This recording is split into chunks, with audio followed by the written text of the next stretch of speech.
81st the number of oscillations of a sound wave per unit time, ठीक है, that is called frequency, number of sound waves per unit time.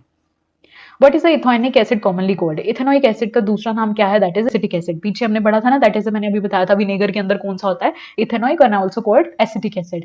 Now 83 which is the hardest natural substance on earth. Hardest natural substance earth के ऊपर कौन सा है? That is a diamond. Okay. 84th which disease is caused by the deficiency of vitamin B1. B1 की deficiency से कौन सा disease हमें देखने को मिलता है बच्चों? बेरी, बहुत इंपॉर्टेंट. ठीक है. After that 85th the number of chromosome in a human gamete. अब देखो पीछे क्वेश्चन था कि ह्यूमन बॉडी के अंदर कितने थे, तो 46. अब गैमेट्स में पूछ रहे हैं तो 23. कैसे? देखो बच्चे, जो जाइगोट बनता है ना, तो जाइगोट बनने के लिए फर्टिलाइजेशन प्रोसेस होता है, आपको पता है. तो इसमें मियोसिस होती है. क्यों? क्योंकि मेल गैमेट और जब फीमेल गैमेट अपने 23 क्रोमोसोम्स जो हैं वो पास ऑन करेंगे, तभी तो जाके एक 46 क्रोमोसोम का जाइगोट बनेगा, है ना. तो इसीलिए 23 जो होते हैं क्रोमोसोम्स हमें मेल और फीमेल गैमेट के लगते हैं. ठीक है. तो 23 गैमेट फॉर्मेशन में. Okay. Which gland is present in human mouth? That is a salivary gland. Okay.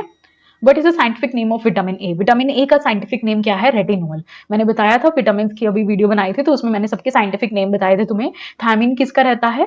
B1 का. ठीक है. उसके बाद calciferol, that is vitamin D का साइंटिफिक नेम है ये, और एस्कॉर्बिक एसिड विटामिन सी का.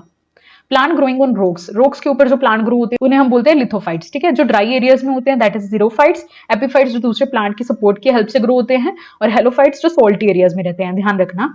After that 89 which of the longest cell is the human body. Human body का लॉन्गेस्ट सेल नर्व सेल कुछ इस तरह से दिखता है. सेंटर में न्यूक्लियस होता है, सेल बॉडी, ये डेंड्राइट्स हैं, एक्सन है, और यहाँ पर हमारा साइनेप्स आ गया. ओके.